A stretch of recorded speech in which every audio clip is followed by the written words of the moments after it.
Welcome to mass education channel. ఈరోజు మనము TG TET and డిఎస్సికి సంబంధించినటువంటి 8th క్లాస్ ఫిజికల్ సైన్స్లో ఇంపార్టెంట్ టాపిక్ అయినటువంటి దహనం, ఇంధనాలు మరియు మంట లెసన్లో ఉన్నటువంటి ఇంపార్టెంట్ ఆబ్జెక్టివ్స్ చూద్దాం. మనకు ఫస్ట్ వచ్చేసి దహన చర్యకు అవసరమైనది అంటే ఆక్సిజన్. దహన చర్యకు అవసరమైనది ఆక్సిజన్. రెండో ప్రశ్న చూసినట్టయితే పదార్థం మండడం ప్రారంభించే కనిష్ట ఉష్ణోగ్రతను ఏమంటాము? జ్వలన ఉష్ణోగ్రత.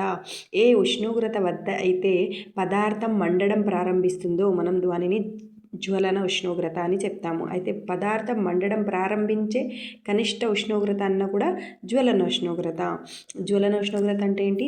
ఏ ఉష్ణోగ్రత వద్ద అయితే పదార్థం మండడం ప్రారంభిస్తుందో దానిని మనము జ్వలన ఉష్ణోగ్రత అంటాము. కెలోరిఫిక్ విలువకు ప్రమాణాలు. కెలోరిఫిక్ విలువ అంటే కిలోజౌల్ పర్ కిలోగ్రామ్. కెలోరిఫిక్ విలువ అంటే కిలోజౌల్ పర్ కిలోగ్రామ్. క్రింది వాటిలో ఏ ఉష్ణోగ్రత వద్ద స్పిరిట్, పెట్రోల్ బాష్పంగా మారతాయి అంటే గది ఉష్ణోగ్రత వద్ద.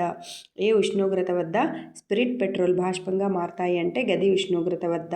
పదార్థాలు ఏ ప్రత్యేకమైన కారణం లేకుండా స్వతహాగా మండటం అనేది స్వతసిద్ధ దహనం. ఏ పదార్థాలు ఎటువంటి కారణం లేకుండా స్వతహాగా మండడం, ఎగ్జాంపుల్ ఏంటి? అడవులు స్వతహాగా మండడం ప్రారంభిస్తుంది కదా, దానిని స్వతసిద్ధ దహనం అని అంటారు. So thank you. Like and subscribe.